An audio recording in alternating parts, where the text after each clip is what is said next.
Max Beyond releases on April 22nd in the UK and April 23rd in the US on digital platforms. I've got to give a big thank you to Strike Media for sending me an early screener, but after checking this one out, I'm going to say this is a very frustrating watch, which I wanted to like a lot more. Let's get into it.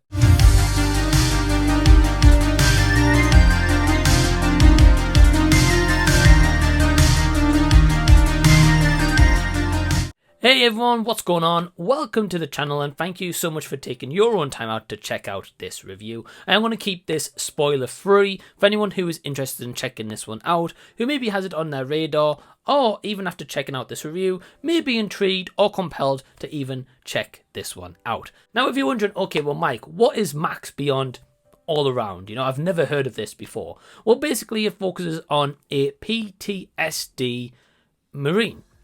Now this Marine, because of his condition, he's trying to do everything that he can to save his brother Max, because Max is being held in this kind of experiment lab, and these people who are doing experiments on him want to exploit him for his true power. So this is directed by Hazimation, and he is a co-writer on this along with two other writers, and I've never seen any of this guy's work, but I believe that this is his animated feature movie. So I will give props where it is to start with. The guy made a movie. Not everyone can. I can't imagine what it's like to make a movie because I've never made one. I do have hopes of making them, which you will see throughout time here on YouTube and maybe other platforms, but I haven't made one specifically, so I can't comment how easy or how hard that entire process is. But going into this, I didn't know of any of the voice works either, because we've got Dave Fennoy, Jane Perry, and Cade Tropino. And the unique thing about this movie is it's made using Unreal Engine, and I did get a little bit of advice from my friend Q from Q Reviews. I'll leave a link down below in the description box for his channel, and I am also going to reference him later on in this review, so stick around for that because it is very integral to this review. So what are my thoughts ultimately going into this movie and after watching it? Well, as I mentioned in the intro, it's a movie that left me really frustrated because there is elements in the storyline itself. It doesn't really add anything brand new or a story that we've never ever seen before, right? We've seen this done and we've seen this done better, but the story at least is intriguing. There's multiversal aspects here, which I know is a big theme right now in Hollywood, especially with the Marvel movie. So there's elements in storytelling I liked. I liked the bond between Leon and Max. I think that worked well. I think the voice work overall isn't too bad. I think these voice actors, do a good job for what they're given. And I like some of the world building, and at times there's little parts of the animation I thought, wow, well that was like a solid shot, for example, or that could be used as like a really cool screensaver. Those parts I thought, wow, okay, this is what making Max Beyond work well. But I'm going to be completely transparent and frank.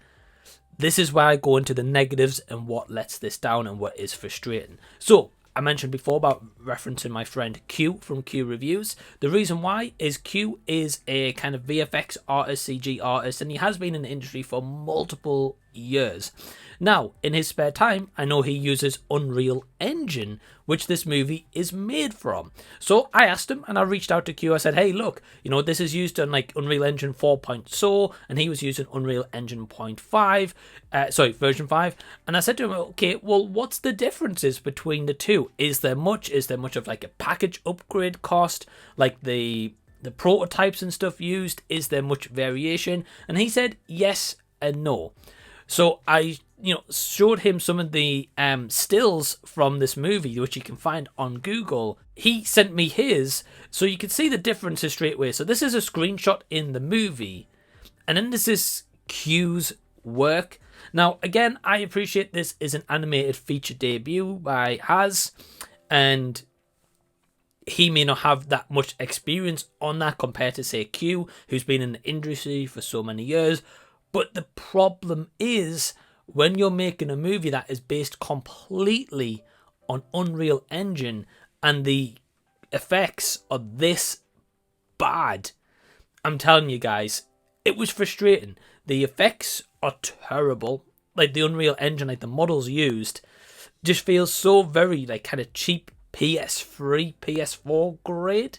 Which, don't get me wrong, I've supported many of those independent kind of games on PlayStation, and I will, because to an extent I like them, but I don't expect anything great with the graphics, right?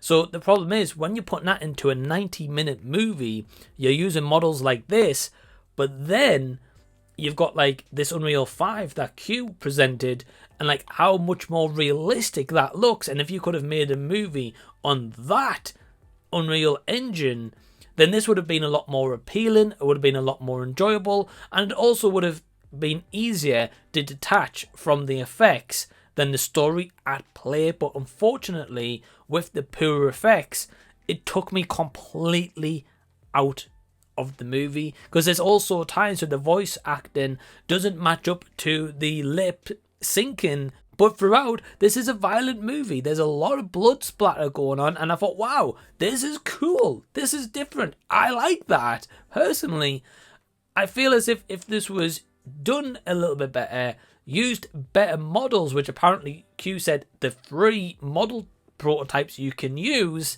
this would have worked a lot more effectively. But because they don't do that, this movie was just off-putting to watch, which was a huge shame. You go check it out. Maybe you agree with me, maybe you'll completely disagree. Well, whatever you think, let me know down below in the comment section so we can continue the discussion down there. But as for an overall score, I'm going to give Max Beyond a 1.5 out of 5 stars. Thank you so much for watching this review. I really do appreciate it. Feel free to give the video a thumbs up down below if you already haven't. Also, next to the thumbs up is the red subscribe button. Feel free to hit that if you're brand new to the channel or returning and you've just forgotten to press subscribe. It really just helps and tells YouTube, hey, I like this guy's content. Let's throw him out there in the algorithm. That would be awesome. Also, a huge thank you to all my awesome patrons who help to really support the channel, who are getting a lot of access and early access and exclusives sometimes you won't see here on YouTube. Feel free to join down below in the description box. Link trees there, and it's only £2 per month. In the meantime, feel free to click over here and check out more content of mine that you may have missed or may have not have seen as of right now. But until the next time that I see you guys, I'll be seeing you later.